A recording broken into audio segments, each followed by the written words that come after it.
Other-Terrestrial, Season 1, Episode 1, Leviathan, by Nolan Conray.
Computers now have primary control. The room below was some kind of subsidiary server station, and among the racks of add-on processing units she saw the HEV. They were arranged in rows. Each one had clung to the floor, it having taken on a surface not unlike roots, growing out from the computer core room itself. This was ground zero, she realized. But they had come here. There had to be thousands of them in the room below. And they were unmoving. A reddish mist seemed to hang in the air, and red droplets covered most surfaces. The sidearms floating through the air gave testament as to why. But there were the cries. It was being broadcast on an open air, and she'd picked it up. "Who's alive down there?" she called on the same frequency. One of the HEV moved. They looked almost unchanged, but she knew, on some level, that they had been the most altered of all. But his changes were all on the inside. His head whipped around, and he finally looked up towards her. The sound he let out wasn't a sound any living being should make.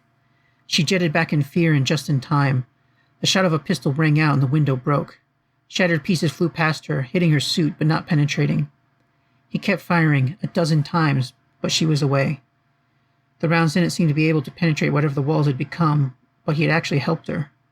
A long shard of window floated past her, one of the least altered things in the room, and she reached out and grabbed it.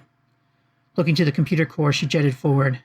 There was no way to remove it properly, and she had nothing else that would do the job. She stabbed the shard into the flesh that had once been the AI core. Wrenching it, she saw black and greenish fluids ooze up, and she shoved it in even harder. Digging in as deep as she could, towards where the bottom of the core should be. Putting her weight into it, she tried to pry the thing loose. Liquid splattered against her suit, and she knew it had to be affected by now. But that didn't mean she was. The suits they wore were proof against almost anything for at least a time. If she could just get the goddamn thing out. Something snapped. For a moment she feared it was the shard, but then the entire crusted core shifted in its socket. She had little else she could spare, but taking a spare propellant unit from her belt, she shoved it into the hole. These units were under a lot of pressure, and if she could set it to discharge all at once... She jetted back and sent the remote command. Nothing happened, and she feared that it had become corrupted too quickly. And then it exploded. The core was sent careening out of its socket, and immediately a few dim red lights came on, providing only the vaguest of illumination as the emergency systems kicked in. That was it. The AI was no longer forcing the whole system into a shutdown state. The AI core rebounded off a wall and came at her. It seemed almost like it wanted to come at her, and the loose, flapping, fleshy bits seemed to reach for her. Eyes widening, Pyrrha activated her jets and escaped through the narrow hole in the door she'd come through. She had to leave. Immediately. Letting the shard drift away, she dove down into the narrow tunnel. Her heart thudded in her chest, and she set her system to automatically repeat a signal to the commander that she had completed her task. Hopefully it would get through. The job was done. All she could think now was that she wanted out. Dying for your mission was one thing, something she didn't want to do, but she was prepared for. But once she had finished it, all that was left was trying to survive. The hall seemed more confused than before, and she tried to follow her course. Her system seemed to be getting more dim by the moment. She might have been imagining that, but then her air recycler clicked off. A strained whirring sound told her it wasn't just her imagination. Turning a light to her boot, she saw that the outside was beginning to change color. It was becoming a dark red, nearly black, the color of Hev blood. Other spots on her uniform had started to change color, spots where she could recall drops of fluid from the computer core touching. Had it gotten through her whole suit? Was she changing? Fear took over and she reached down and tore off the boot. Her underlayer would protect all but her head, and she'd rather brave the air than have an altered object hugging her body. Throwing off other parts of her suit, she kept hold of only the thrusters. They looked mostly intact and were her only method of moving without touching a surface. She was almost back to the door. Turning into the corridor that led to it, she tried to see if anyone was watching for her through the window, but saw nothing. This area was far less corrupted, but even her helmet visor was starting to look different. The window was turning yellowish at the edges, like aged plastic. Holding her breath, she took it off and threw it away. She was at the door and jetted to a stop. Taking the jets, she pounded at the window with them. "Let me in!" she finally yelled, feeling grateful at the half-breathed atmosphere she could at least tolerate. A face appeared in the hole, startling her. It was the Hev captain, Karaya. He stared at her. His eyes were cold. And then he looked away. Her heart pounded as she realized that he was going to leave her in here, to die, or worse, become something other than herself. Would she know who or what she was? Would she have any mind left? 1,000 thoughts and fears she'd never been willing to give voice to before ran through her mind. There was a sound on the other side. It sounded like Hev arguing, but with her suit gone, she could no longer understand them. Then she heard a gunshot. Ducking down, she was shocked when the door opened. "Take my hand!" It was Nakia, the ambassador. He had his hand out to her. She took it, and he pulled her through. He slammed the door shut, panting with exertion. "Are you all right?" he whistled in her tongue. "Are you affected?" She saw the fear in his eyes, and she knew the risk he had just taken. I think I'm okay," she replied, finally taking the time to look over her undersuit. There was no red on it, no color changes, no alterations of any kind that she could tell. Nakia had a sidearm in his hand. He hadn't had that before. She looked around. 5 meters down the hall, she saw the captain. He was unhurt, his expression one of sullen anger, and his holster was empty. He chittered to her, Nakia, and she looked to the ambassador. "He felt it was too much risk to let you back in," the ambassador said. "I disagreed. We got your alert and the power has come back on. You may have saved us all." Pierre hoped that he had been right. She didn't feel any different, but she knew that she could not be sure. "Glad I could help," she said weakly. "We have power," Tread cried. Hev cheered as the lights came back on. They were dim by human standards, but significantly better than darkness. Caravel looked up at the lights, wondering what they had cost. "Good. Give me communications and sensors so we can inform the Kraton." He turned away, clicking onto Pyrrha's channel. "Lieutenant Pyrrha, are you there?" There was silence, as there had been for some time. They had all volunteered to go into the jaws of death on a routine basis. He always knew there was a chance that some of them might not make it home. Just part of the job. They chose to do it anyway so others would get to make it home. Well, would it have to end even worse for her? Would it have to end on an alien ship, not even her own, and a fate worse than death? How could he tell his best friend that he'd sent his wife to that? A message came. A single word. "Commander?" His heart was pounding in his chest. "Pyrrha, report status." "Situation under control, Commander." Something in her voice seemed to crack. "I think I'm okay." Caravel felt a great release of tension in his chest. "Get down here. We're aiming to get in touch with the Kraton." "Yes, sir." "And Pyrrha?" "Yes." "Good job." Caravel broke the communication and he heard Tread's voice cry out in alarm. "Sir," he said, "we've got the Kraton on scopes." "And?" The man looked at him with eyes as wide as saucers. "She's in trouble, sir. The Leviathan. I think it's awake." "Prepare to launch the shuttle," Brooks ordered. A tense energy filled the bridge as the order was carried out. Everyone aboard felt great trepidation mixed with hope, a heady mixture that could break down even the strongest of discipline, in the captain's experience. Word had just been sent that Cutter had finished his work modifying the shuttle. As soon as he and his crew had evacuated the hangar, they could launch. "Crew out, sir." "Send it." He felt the hum of power through the floor. The bridge was in the middle of a triangle of the 3 massive magnetic accelerators that the ship used for launching shuttles or projectiles. Even with all the shielding between them and the bridge, one could feel when they powered up. They were just that massive. They all felt the shuttle move through the tube, or rather, the magnetic coils pulsing and moving. "Shuttle away!" Brooks clicked on his comm. "Cutter, when the shuttle is at an appropriate distance, begin broadcasting." "Understood, sir. System will start automatically at minimum safe distance. T-minus 1 minute and 15 seconds. A counter appeared in his vision, and he watched it tick down. As it hit 0, Cutter's voice came through again. "Beginning Cration missions. Cration field stabilized. Distraction online, Captain." "Show me," Brooks said, leaning forward. An image of the shuttle, a basic boxy thing, appeared on screen. It was rotating in a way that would have made any passengers in it sick, if they hadn't been pasted by the high-speed launch. "Show us a false color image of the emissions." The image changed, showing the fields of exotic energy, invisible to the eyes of most life forms. In this view, they resembled an aurora erupting from the shuttle.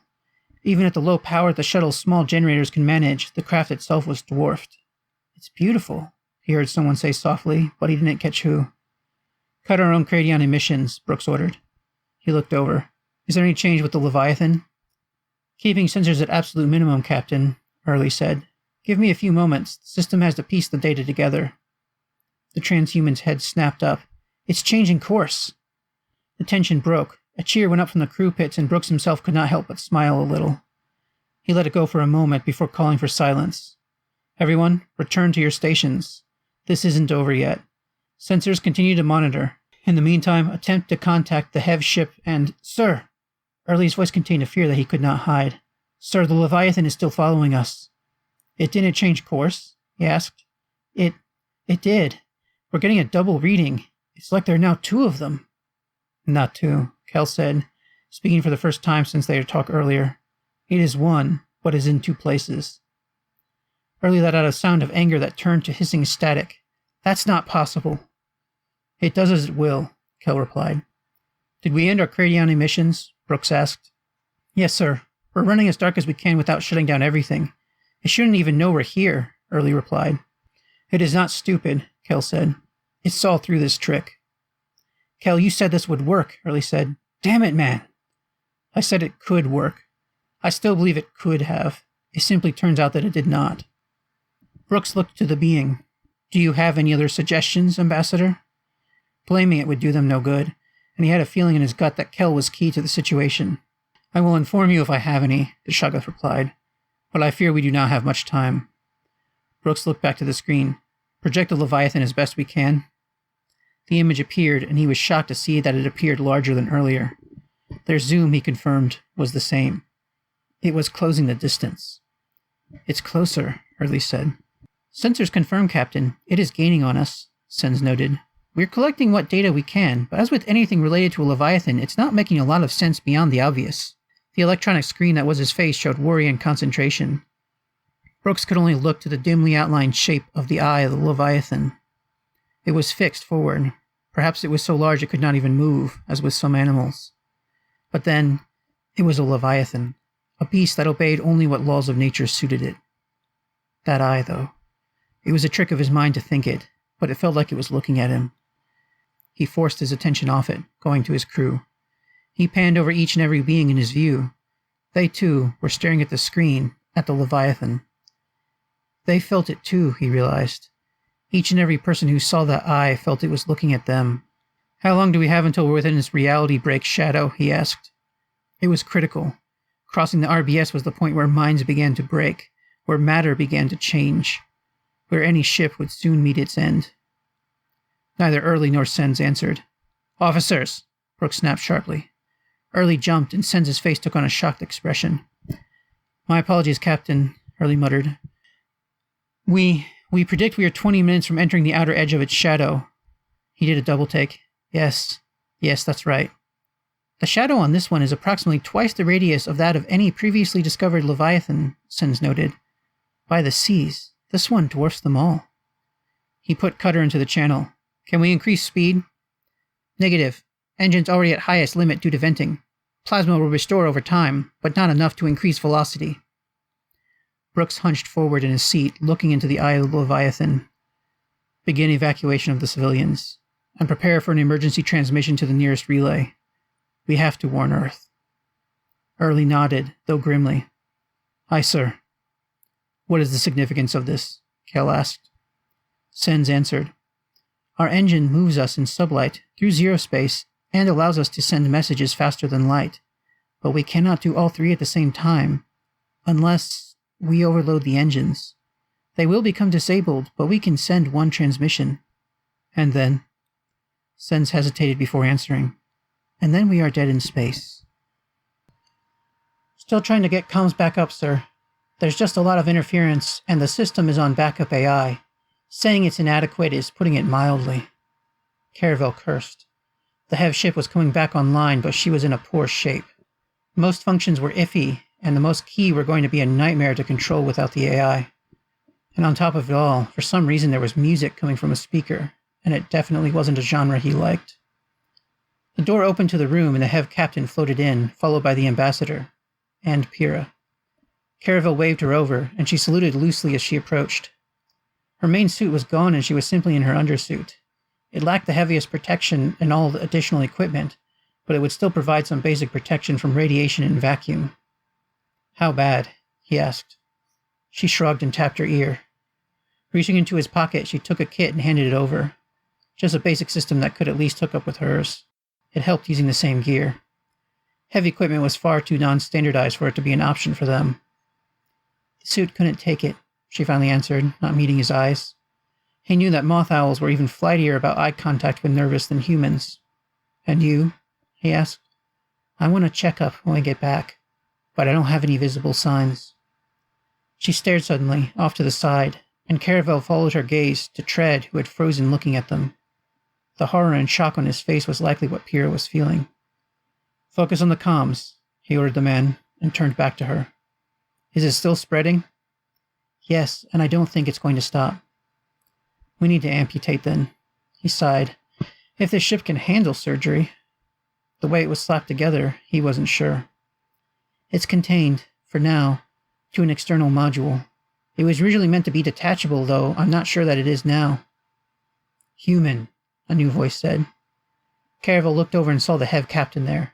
He seemed angry, but he wasn't sure why. His system seemed to have come back on, so Caravel reasoned that he'd been listening to their conversation. Yes, Captain?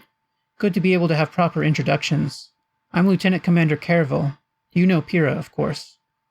Pyrrha stared with cold eyes at the captain, and the Hev shot her back angry looks. I want her off my vessel, the Hev hissed.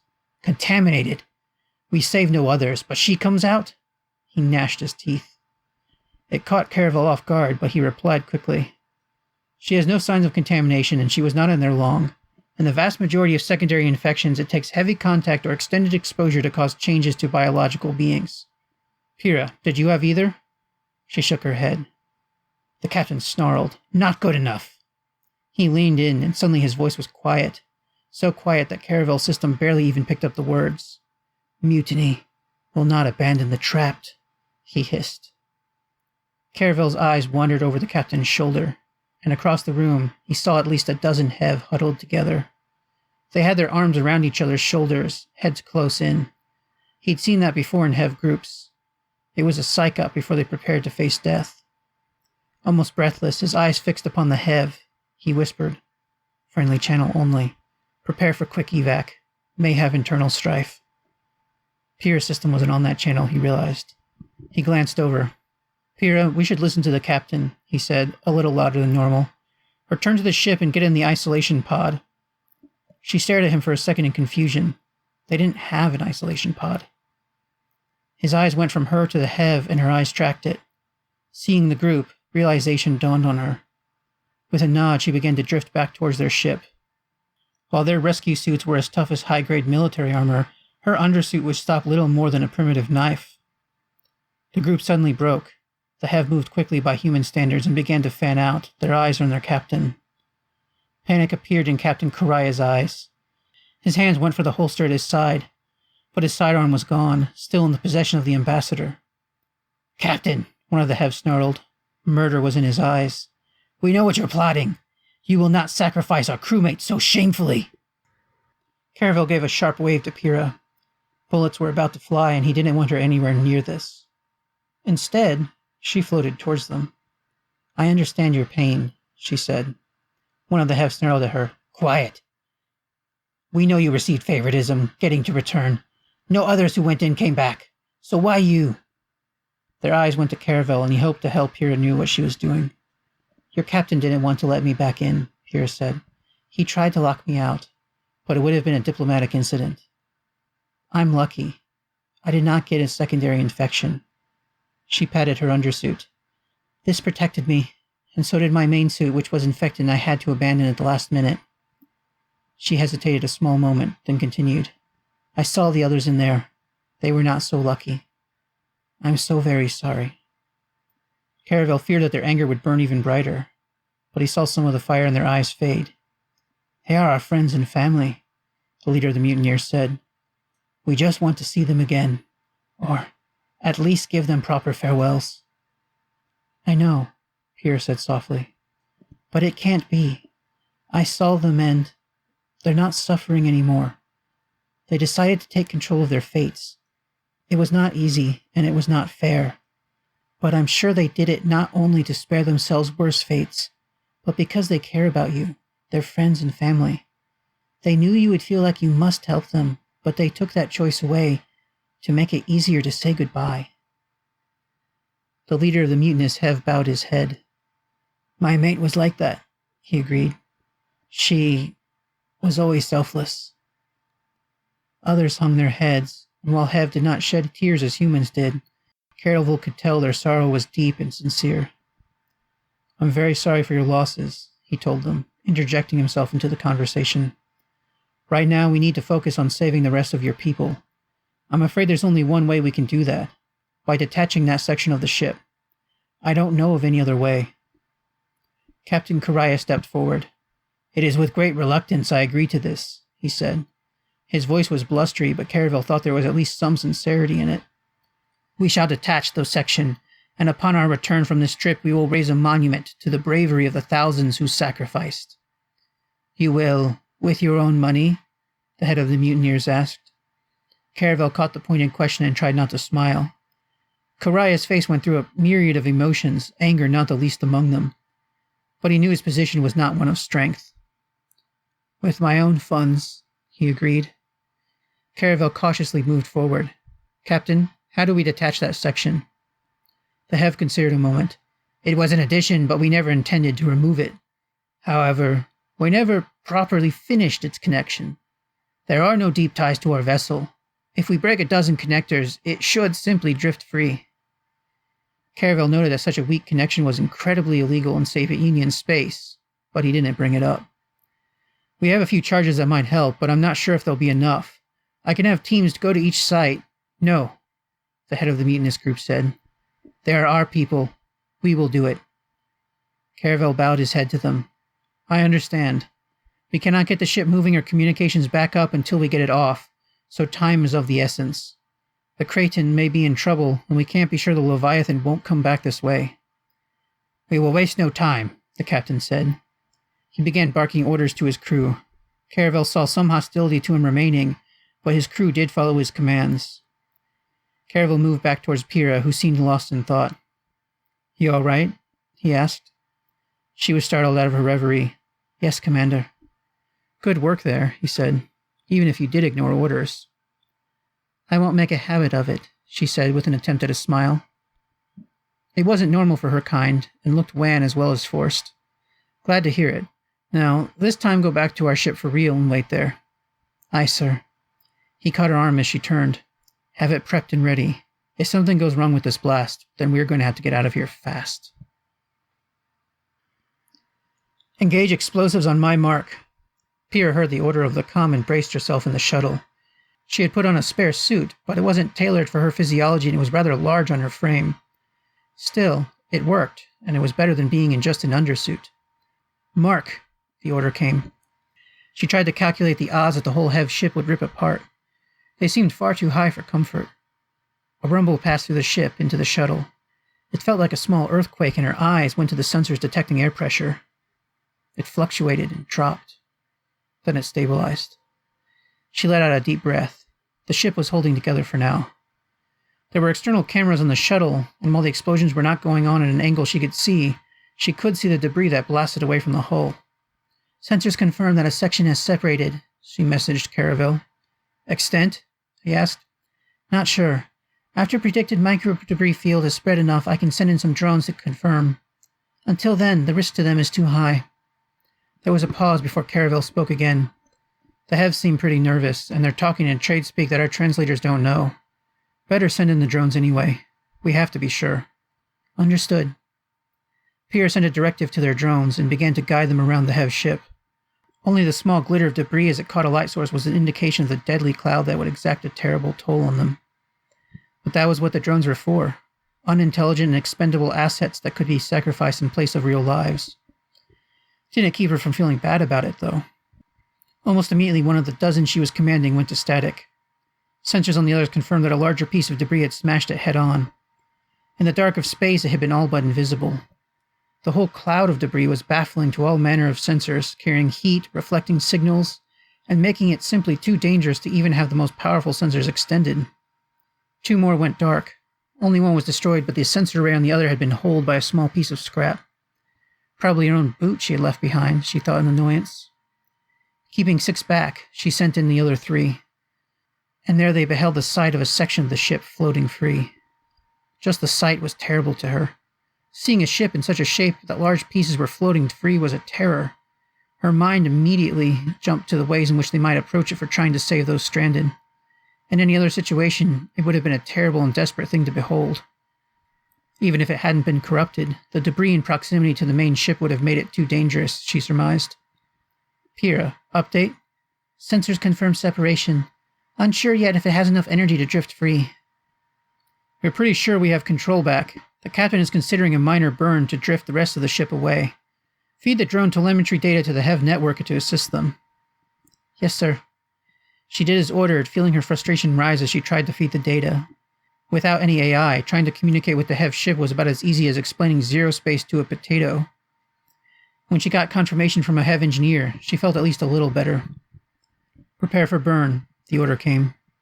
She steeled herself and set the drones to intercept mode. This was going to be only marginally less dangerous than the initial explosion. I hope someone else is monitoring air pressure, she muttered. She felt the ship begin to move. It was subtle, held in check by the ship's weak counter-G systems, but she felt it all the same. It wasn't a strong burn, and it made her concerned for the robustness of their system. But that wasn't an issue for right now. Pushing that worry away, she checked the drones. We're moving away. It looks... No, wait. The section is following. Commander, there has to be a structural cable that didn't cut. Get on it, Pyrrha, Caravel barked. He began to throw orders to the Hev and the rest of the team, but she knew it was really on her at this point. Through sheer bad luck of being on drone duty. 2 drones dove in to find the cable. The debris was even heavier here, bouncing around between sections of the hull. One drone was cut in half immediately, and she saw it on the other's camera.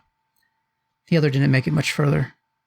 She sent in 3 more from her reserve, trying for new angles the computer calculated might be safer. One made it, and she saw the cable. Ram it, she ordered. Full speed. With enough energy, the drone could shear the cable, but at this close range, there was only so much time to accelerate. The drone hit, but the cable didn't break. All in, she said, sending the last of their drones in. 3 made it in, better than she had hoped. The first 2 hit the cable and damaged it. The third took a hit from debris but wasn't disabled, instead spinning out wildly. Get control, she ordered the system. Use the momentum if possible. The system went through a million scenarios. It settled on one and ran it.